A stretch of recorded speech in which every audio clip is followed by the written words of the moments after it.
15 मार्च 2024च्या सेवक संच शासन निर्णयामध्ये दुरुस्ती करून शाळा तेथे मुख्याध्यापक पद मंजूर करण्यात यावं। 1 नोव्हेंबर 2005 पूर्वी नियुक्त विनाअनुदानित अंशतः अनुदानित शिक्षक आणि शिक्षकेतर कर्मचाऱ्यांना जुनी पेन्शन योजना लागू करण्यात यावी। प्राथमिक, माध्यमिक आणि उच्च माध्यमिक शाळेला टप्पा अनुदान प्रचलित पद्धतीनं 100% अनुदान जाहीर करण्यात यावं। पवित्र पोर्टलवरील शिक्षक नियुक्ती ताबडतोब करण्यात यावी। शिक्षकेतर कर्मचाऱ्यांना मान्यता देण्यात याव्या यांसह विविध प्रलंबित मागण्यांसाठी आज धुळे मुख्याध्यापक संघाच्या वतीनं जिल्हाधिकारी कार्यालयासमोर निदर्शनं करत जिल्हाधिकाऱ्यांना निवेदन देण्यात आलं।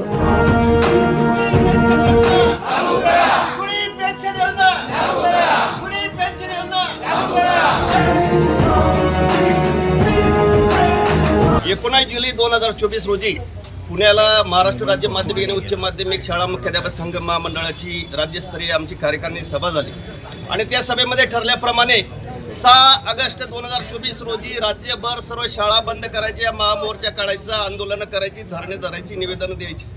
आणि हा जो विषय याच्यामध्ये प्रमुख फक्त 15 मागण्या आहेत आणि याच्यासाठी संपूर्ण राज्यभर खाजगी शिक्षण संस्था चालक संघटना असेल, मुख्याध्यापक संघटना असेल, सर्व पक्षीय माध्यमिक शिक्षक संघटना असेल, त्याच्यामध्ये TDF असेल, शिक्षक परिषद असेल, भाजप प्रणित असेल, राष्ट्रवादी प्रणित असेल, स्वाभिमानी असेल आणि सर्व शिक्षकेतर कर्मचारी संघटना अशा जवळपास राज्यभराच्या 42 संघटना याच्यामध्ये आज एकत्र येऊन आणि संपूर्ण राज्यभर जिल्हा स्तरावर हे कार्यक्रम सुरू आहेत। काही ठिकाणी महामोर्चा आहेत, काही ठिकाणी धरणं आहेत, काही ठिकाणी आंदोलन आहेत, काही ठिकाणी निवेदन आहेत। आपल्या धुळे जिल्ह्यामध्ये आज संपूर्ण या सर्व ज्या संघटना आहेत, शैक्षणिक संस्था चालकांची, मुख्याध्यापकांची, शिक्षकांची, शिक्षक कर्मचाऱ्यांची, ज्युनियर कॉलेज, कनिष्ठ महाविद्यालयीन, टप्पा अनुदानित आणि सर्वच ज्या काही संघटना आहेत याच्यामध्ये पहिली जी मागणी आहे याच्यामध्ये 1 नोव्हेंबर 2005 पूर्वी नियुक्त ज्या विनाअनुदानित अंशतः विनाअनुदानित ज्या काही या शाळा होत्या याच्यासाठी जे शिक्षक कर्मचारी होते त्यांना जुनी पेन्शन योजना लागू केली पाहिजे। दुसरा अत्यंत महत्त्वाचा विषय की 15 मार्च 2024ला जो काही शासनाने संच मान्यतेचा एक शासन निर्णय काढलेला आहे याच्यामध्ये विद्यार्थी संख्येची अट खूप मोठी केलेली आहे आणि खूप शिक्षक आणि शिक्षक कर्मचारी अतिरिक्त होणार आहे। याच्यामध्ये दुरुस्ती झालीच पाहिजे। आता पूर्वी 90 विद्यार्थी असतील तर ते मुख्याध्यापकाचं पद होतं, 100 असेल तर ते प्रपोज मुख्याध्यापक पद होतं। आता 151ची अट केलेली। 3 वर्गाची शाळा असेल तर तिथं मुख्याध्यापक राहणार नाही, म्हणून प्रत्येक शाळेला मुख्याध्यापक असला पाहिजे। याच्यासाठी संच मान्यतेमध्ये दुरुस्ती झाली पाहिजे। प्राथमिक, माध्यमिक, ज्युनियर कॉलेज असेल टप्पा अनुदान प्रचलित पद्धतीने शाळेच्या वयाचा विचार करून 100% अनुदान शासनाने जाहीर केलं पाहिजे। पवित्र पोर्टलद्वारे जी काही शिक्षक भरती प्रक्रिया आहे अनेक दिवसापासून त्याची वाट सर्व संस्था चालक शाळा पाहत आहेत। आज शाळांमध्ये शिक्षक नाहीत आणि म्हणून पवित्र पोर्टलद्वारे शिक्षक भरती त्वरित झाली पाहिजे आणि जर होत नसेल तर मग ती शिक्षक नियुक्तीची परवानगी संस्था आणि शाळांना दिली गेली पाहिजे। शिक्षकेतर कर्मचाऱ्यांना मान्यता मिळाव्यात।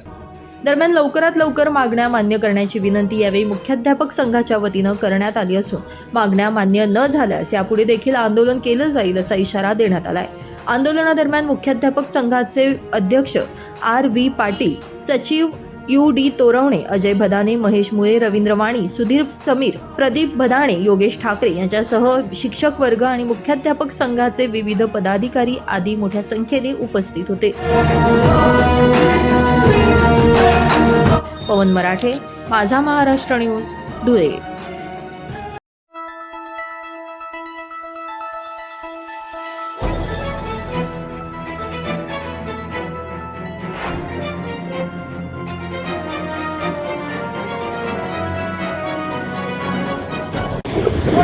छत्रपती शिवाजी महाराज की जय। जय भवानी, जय शिवाजी।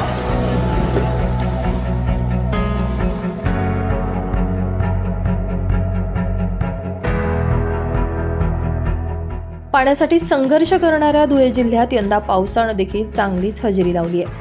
साक्री तालुक्याच्या पश्चिम पट्ट्यामध्ये असलेल्या लाटीपाडा, जामखेड, मालनगाव हे प्रकल्प पूर्ण क्षमतेनं भरले असून धरणातून विसर्ग केला जातोय। यामुळे धुळेकरांचं पाणी टंचाईचं संकट काही अंशी कमी झालंय।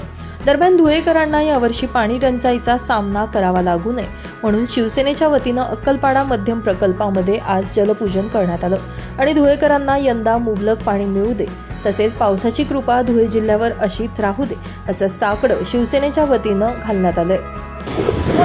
छत्रपती शिवाजी महाराज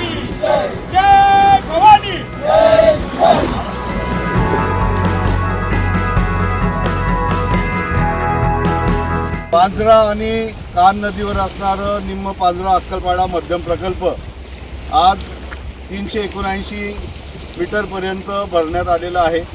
या धरणाची क्षमता ही 100% झाली तर धुळे शहर आणि संपूर्ण तालुक्याचा पिण्याचा पाण्याचा प्रश्न सुटू शकतो.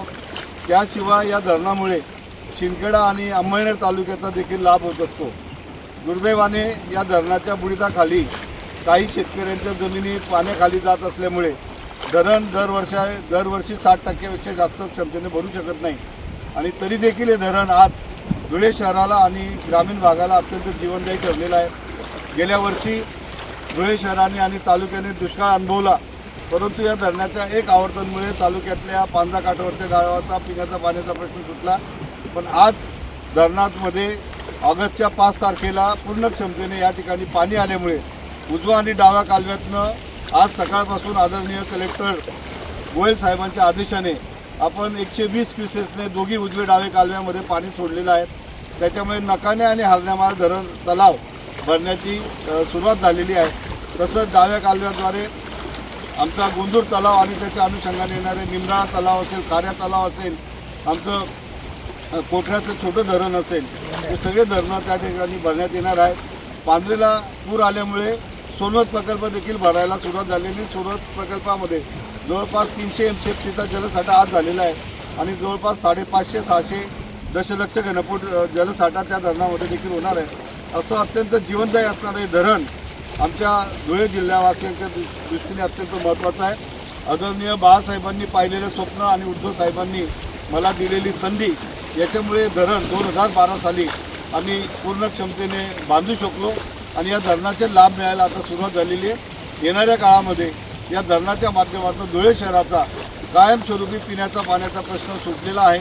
या शहरासाठी असणारी अक्कलपाडा पाणी पुरवठा योजना ही धुळे महानगरपालिकेमध्ये शिवसेना विरोधी पक्षात असताना या योजनेसाठी त्या काळामध्ये 80 लाखाची तरतूद करून या योजनेला चालना दिलेली आहे आणि आज ही योजना देखील कार्यान्वित झालेली आहे. आणि या बाबतीमधलं धरणची निर्मिती असेल, अक्कलपाडा योजना असेल, यासाठी अत्यंत महत्त्वपूर्ण काम शिवसेना उद्धव बाळासाहेब ठाकरे पक्षाने केलेलं आहे आणि म्हणून पक्षाचे नेते त्यांचं मनापासून आभार मानतो. आज या ठिकाणी आम्ही अत्यंत पवित्र भावनेने आम्ही या अक्कलपाडा धरणाचं जलपूजन केलं. उजव्या डाव्या कालव्याच्या पाण्याचं जलपूजन केलेलं आहे. आमचे शिवसेनेचे विधानसभा क्षेत्राचे आमचे संपर्क प्रमुख आणि निरीक्षक श्री सुनील पाटील साहेब, जे खास करून मुंबईत आले, ते आमच्यासोबत आहेत. जिल्हा प्रमुख अतुलभाऊ सोनवणे आहेत.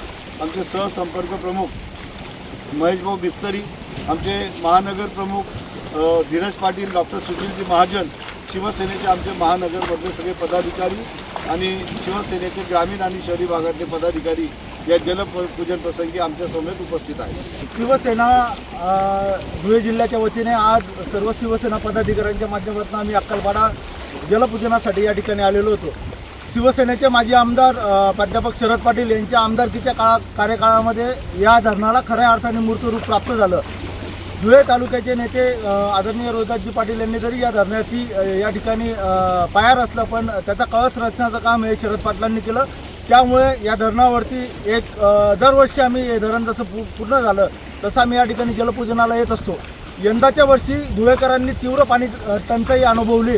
अक्कलपाडा पाणी पुरवठा योजना कार्यान्वित करत असताना त्या ठिकाणी महानगरपालिकेने टेस्टिंगच्या नावाखाली या धरणाचा लाखो दशलक्ष घनफूट, हजारो दशलक्ष घनफूट पाणी अक्षरशः वाया घालवलं. त्यामुळे धुळे तालुक्यातल्या 30 गावांना त्यांचं हक्काचं पाणी त्या ठिकाणी मिळालं नाही. या संदर्भामध्ये मे महिन्यापासून आम्ही सातत्याने माननीय जे जिल्हाधिकारी असतील, पाटबंधारे विभागाचे अभियंता असतील, यांच्याकडे निवेदनाद्वारे प्रत्यक्ष भेटून मागणी केलेली आहे की यंदाच्या वर्षी जी लेवल स्टॉप या ठिकाणी 380 मीटरला केली जाते, 381 मीटरला लेवल स्टॉप त्या ठिकाणी केली जाते, यंदाच्या वर्षी धरणाची लेवल स्टॉप ही 382 मीटरला करण्यात यावी.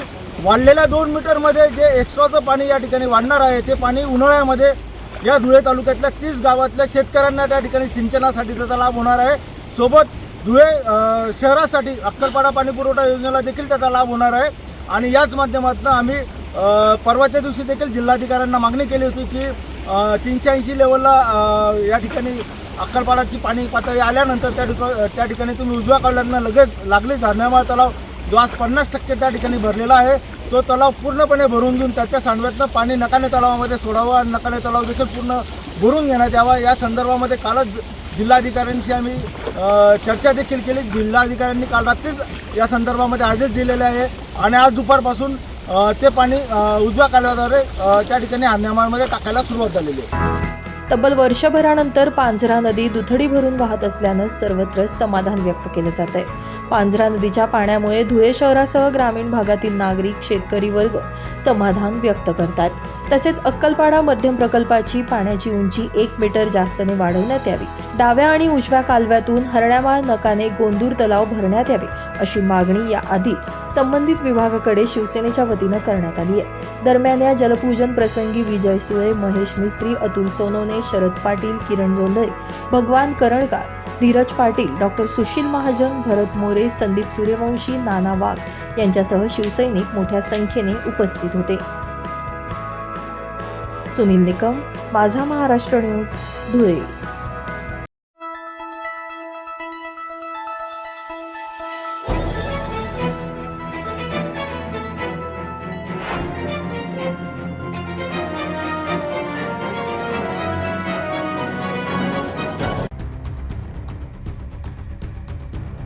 धुळे जिल्हा रुग्णालयातील ओपीडी शासनानं ठरवून दिलेल्या वेळेनुसार दुपारी 4 ते 6 या वेळेत सुरू करण्यात यावी अशी मागणी जनक्रांती प्रतिष्ठानच्या वतीनं करण्यात आली आहे. याबाबत जिल्हाधिकाऱ्यांना निवेदन देण्यात आलं असून लवकरात लवकर याची दखल घेण्यात यावी, अन्यथा तीव्र स्वरूपाचं आंदोलन छेडलं जाईल असा इशारा निवेदनातून प्रशासनाला जनक्रांती प्रतिष्ठानच्या वतीनं देण्यात आलाय. जिल्हा रुग्णालय अर्थात साधारण भाषेत म्हणायचं म्हटलं म्हणजे आपल्या गावातले सिव्हिल हॉस्पिटल, या ठिकाणी सरकारने अनेक उपाययोजना करून देखील या ठिकाणी सर्व सोयीसुविधा उपलब्ध असून देखील शासकीय नियमानुसार या ठिकाणची OPD सकाळी 8:30 ते 12:30 आणि सायंकाळी 4 ते 6 नियमानुसार एवढ्या वेळात OPD म्हणजेच रुग्ण तपासणी ही सुरू असते आणि चाललीच पाहिजे. पण गेल्या 3 ते 4 वर्षापासून सकाळी 8:30 ते 12:30पर्यंत जिल्हा रुग्णालयातील OPD म्हणजे रुग्ण तपासणी ही फक्त याच वेळेत सुरू असते. त्यानंतर 4 ते 6 या वेळेत या ठिकाणी कोणीही नसतं आणि कोणीही नसतं याच्या मागे खूप मोठं षडयंत्र आहे, खूप मोठं कटकारस्थान होत आहेत.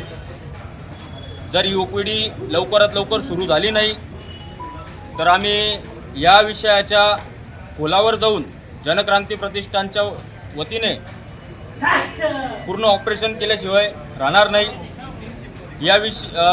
4 ते 6 जी OPD शासकीय नियमानुसार सुरू करायला पाहिजे, रोज सुरू ठेवली पाहिजे, यावेळेत ही चालत नाही आहे आणि लवकरात लवकर चालू करावी, सुरुवात करावी या OPDची. एवढीच आमची जनक्रांती प्रतिष्ठानच्या वतीने या ठिकाणी आम्ही जिल्हाधिकाऱ्यांकडे मागणी करायला आलो आहे. पावसाला सुरुवात झाल्यानं मोठ्या प्रमाणावर साथीचे रोग धुळे जिल्हाभरात पसरत आहेत. उपचारासाठी जिल्हाभरातून गोरगरीब जिल्हा रुग्णालयात येत असतात. मात्र या ठिकाणी केवळ सकाळची OPD सुरू असून दुपारच्या OPDची सोय नसल्यानं सर्वसामान्यांचे मोठ्या प्रमाणावर हाल होत आहेत. जर शासकीय रुग्णालयामध्ये रुग्णांना रुग्णसेवा मिळत नसेल तर त्याचा उपयोग काय असा प्रश्न या निमित्तानं उपस्थित झालाय. तर रुग्णसेवेकरिता करोडो रुपये शासन खर्च करते, मात्र सर्वसामान्यांना सोयीसुविधा उपलब्ध होत नसल्यानं खंत व्यक्त केली जाते. दरम्यान या निवेदनानंतर आता तरी जिल्हा शासकीय रुग्णालयात दुपारची OPD सुरू होणार की जनक्रांती प्रतिष्ठानला आंदोलनाचं शस्त्र उपसावं लागणार हे बघणं महत्त्वाचं ठरणार आहे. पवन मराठे, माझा महाराष्ट्र न्यूज, धुळे.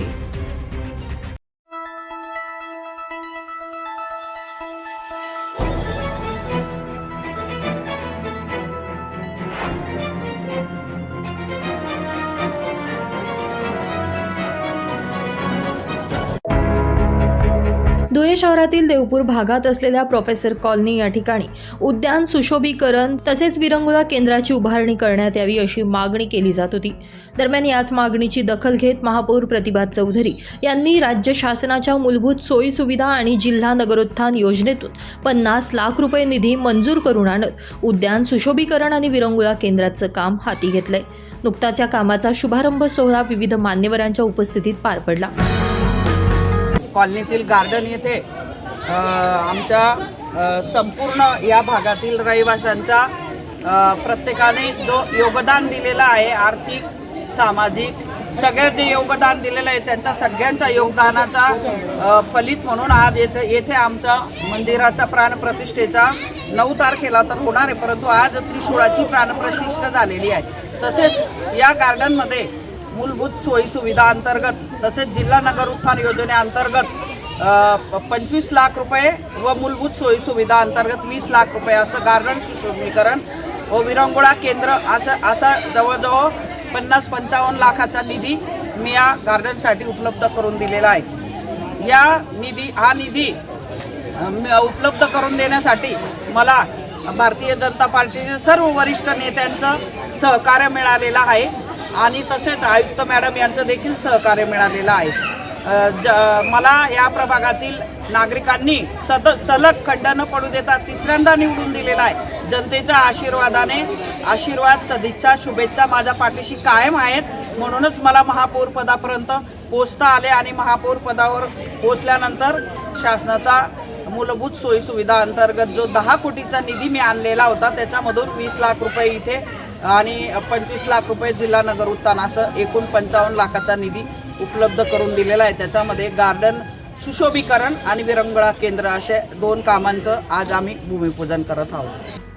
उद्यान सुशोभीकरण, भिंत दुरुस्ती, जॉगिंग ट्रॅक, विरंगुळा केंद्र, खेळणी, रंगरंगोटी, ज्येष्ठ नागरिकांसाठी सोयी सुविधा यांसारखी विविध कामं या दरम्यान केली जाणार असून यापुढे देखील अशी अनेक कामं केली जातील असं आश्वासन महापौर प्रतिभा चौधरी यांनी दिलंय.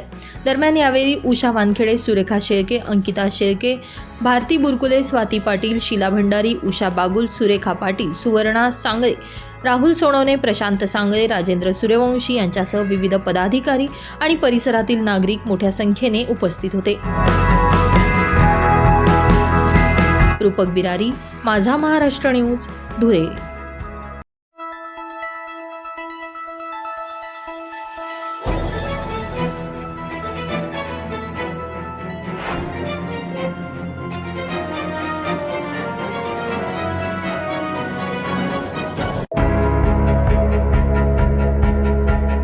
जगभरातील जवळपास 120 देशांमध्ये ऑगस्ट महिन्याचा पहिला आठवडा हा जागतिक स्तनपान सप्ताह म्हणून साजरा केला जातो. महिलांना स्तनपानाचं महत्त्व कळावं, तसेच आईच्या दुधामुळे बाळाला होणारे फायदे कळावे, स्तनपानामुळे शारीरिक आणि मानसिक आरोग्यावर होणारे दुष्परिणाम सोबतच गंभीर आजारांचा धोका कमी होतो, याबाबत जनजागृती व्हावी म्हणून स्तनपान सप्ताहाचं आयोजन केलं जातं. याच पार्श्वभूमीवर धुळे जिल्हा रुग्णालयामध्ये देखील स्तनपान सप्ताह आयोजित करण्यात आला होता. जिल्हा रुग्णालयाचे शल्यचिकित्सक डॉक्टर दत्ता देगावकर यांच्या हस्ते स्तनपान सप्ताहाच्या फलकाचं अनावरण करण्यात आलं. परिचारिकांनी पथनाट्य सादर करत स्तनपानविषयी जनजागृती केली. तसेच जिल्हा शासकीय रुग्णालयाच्या आवारात पोस्टर प्रदर्शन भरवण्यात आलं होतं. जिल्हा शल्यचिकित्सक दत्ता देगावकर, डॉक्टर विशाल पाटील यांनी गरोदर माता आणि स्तनदा मातांना सखोल मार्गदर्शन केलं.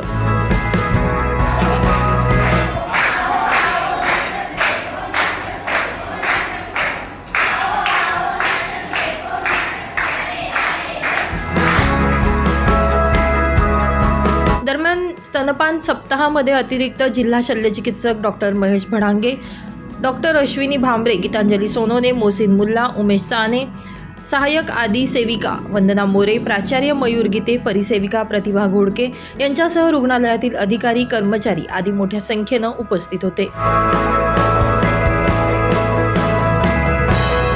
सुनील निकम, माझा महाराष्ट्र न्यूज, धुळे.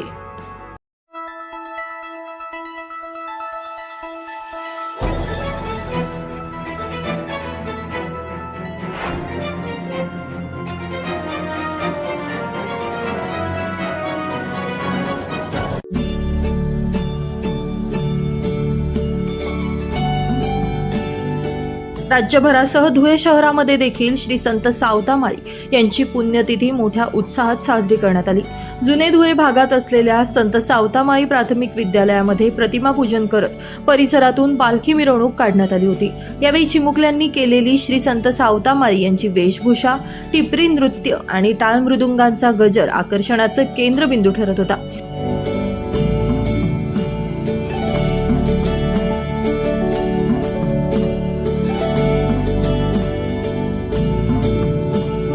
या पुण्यतिथी उत्सवामध्ये डॉक्टर सुशील महाजन, रत्नाकर माळी, हिरामण माळी, अशोक जाधव, युवराज माळी, दिनेश माळी, माऊली माळी यांच्यासह शिक्षक, शिक्षकेतर कर्मचारी आणि विद्यार्थी मोठ्या संख्येनं सहभागी झाले होते.